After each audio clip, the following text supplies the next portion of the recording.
Bismillahirrahmanirrahim. Assalamualaikum warahmatullahi wabarakatuh. Baik teman-teman rahmati Allah subhanahu wa ta'ala. Alhamdulillah wa syukurillah. Puji dan syukurnya kita panjatkan kepada Allah subhanahu wa ta'ala. Dan salawat dan salamnya senantiasa kita curahkan kepada Nabi Muhammad SAW.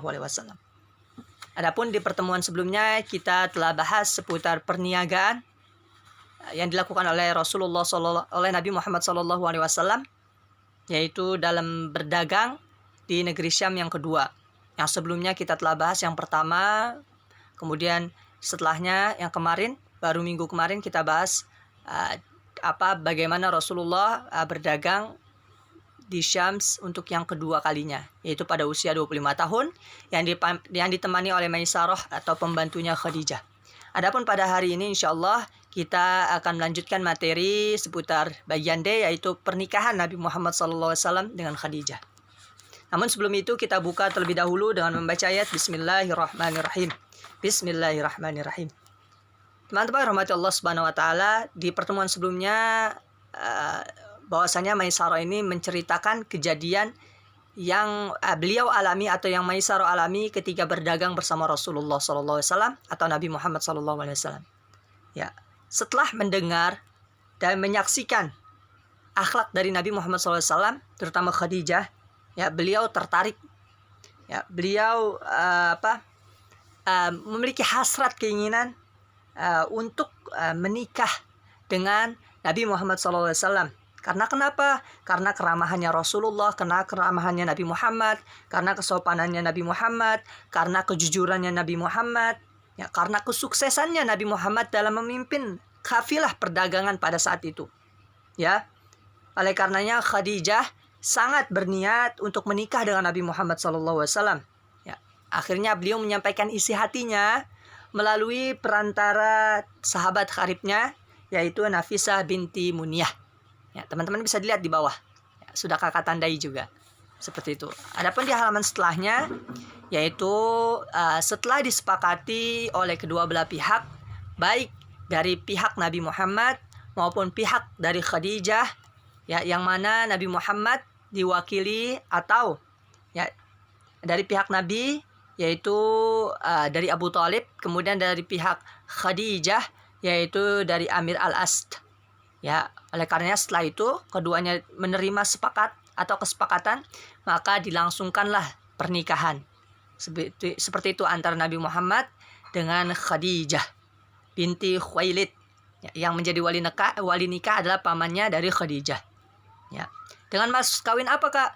Mas kawin yang diberikan yaitu 20 ekor unta. Ya. 20 ekor unta, dan itu tentu sangat besar, sangat banyak, ya. Ya, adapun pernikahan ini berlangsung saat Nabi Muhammad SAW usia 25 tahun. Sedangkan Khadijah yaitu pada usia 40 tahun. Oleh karenanya demikianlah, ya, Nabi Muhammad dan Khadijah bersatu untuk membina rumah tangga yang harmonis, ya, tentu yang sejahtera, tentu yang saling menyayangi dan saling membantu, dan rumah tangga Nabi Muhammad dan Siti Khadijah lah yang menjadi suri tauladan bagi setiap muslim. Seperti itu.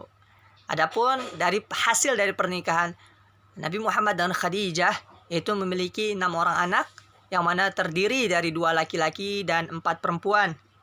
Yaitu untuk laki-laki yaitu Qasim dan Abdullah, sedangkan untuk perempuannya yaitu Zainab, Ruqayyah, Ummu Kulthum dan Fatimah. Seperti itu. Adapun di bagian E yaitu peristiwa peletakan Hajar Aswad. Teman-teman rahmati Allah Subhanahu wa taala, adapun saat usia Nabi Muhammad SAW 35 tahun, ya, ketika itu Ka'bah mengalami musibah banjir. Ya, sehingga banjir tersebut merendam Ka'bah sehingga mengalami beberapa kerusakan. Oleh karenanya setiap suku atau kabilah ketika itu memperbaiki Ka'bah yang rusak tersebut. Ya, sehingga setelah Ka'bah hampir terselesaikan, ya, kemudian di bagian akhir ingin meletakkan batu Hajar Aswad atau batu hitam di tempat asalnya. Disinilah terjadi sebuah perselisihan antar kepala suku. Karena kenapa? Kenapa sih, Kak? Kok berselisih? Ya, karena anggapan dari kabilah-kabilah ini bahwasanya batu Hajar Aswad ini batu yang mulia. Ya, yaitu ada yang mengatakan bahwasanya batu ini merupakan batu yang diturunkan dari surga. Yang mana pada masa Nabi Ibrahim alaihissalam.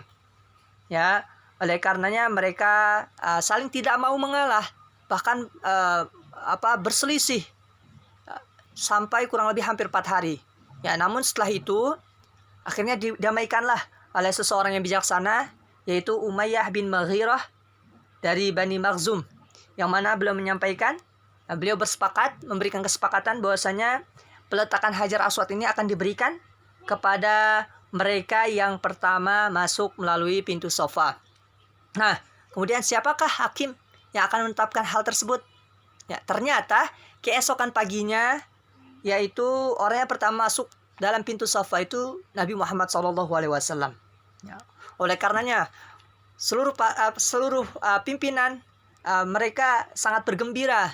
Ya, karena mengapa? Karena Rasulullah atau Nabi Muhammad ini disebut Al-Amin. Yaitu inilah dia Al-Amin. Ya, yaitu orang yang dipercaya. Ya, beliau mendapatkan julukan Al-Amin yang diberikan oleh kaum kafir Quraisy kepada Muhammad, yang artinya orang jujur dan orang terpercaya. Sehingga para kepala pasukan atau kepala suku ini merasa gembira dengan keberadaan Nabi Muhammad SAW yang terkenal dengan orang yang jujur dan terpercaya. Adapun cara Rasulullah SAW dalam meletakkan batu Hajar Aswad tersebut, yaitu beliau dengan membentangkan kain, yang mana kainnya terdapat 4 sisi. Ya, sisi yang satu. Ketika kita melebarkan kain, pasti sisi ujungnya ada 4 ya. Nah, maka setiap sisi tersebut dipegang oleh kepala suku masing-masing. Sehingga mereka semua merasa dihargai akan hal dalam pemindahan batu Hajar Aswad. Jadi dipegang sisi-sisi tersebut. Kemudian setelah sampai di samping Ka'bah, kemudian Rasulullah lah atau Nabi Muhammad lah yang mengambil batu Hajar Aswad itu, kemudian dipindahkan ke tempat yang semula. Oleh karenanya dengan demikian semua suku merasa mendapatkan kehormatan, ya, sehingga tidak ada perselisihan setelah itu, hilang perselisihan.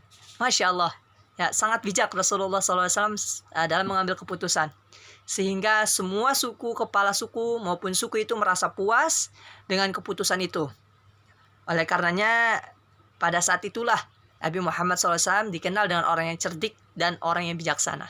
Masya Allah, ya. Teman-teman rahmati Allah Subhanahu wa taala, untuk rangkuman teman-teman bisa baca dari poin pertama hingga poin akhir. Ya, insyaallah mudah-mudahan dapat difahami. Apabila belum dapat difahami, silahkan disimak kembali materi yang telah kakak upload, baik di pertemuan yang pertama, kedua maupun pertemuan yang hari ini. Kurang lebihnya kakak mohon maaf. Mari kita tutup pembelajaran kita pada pagi hari ini dengan baca ayat Alhamdulillahirabbil alamin.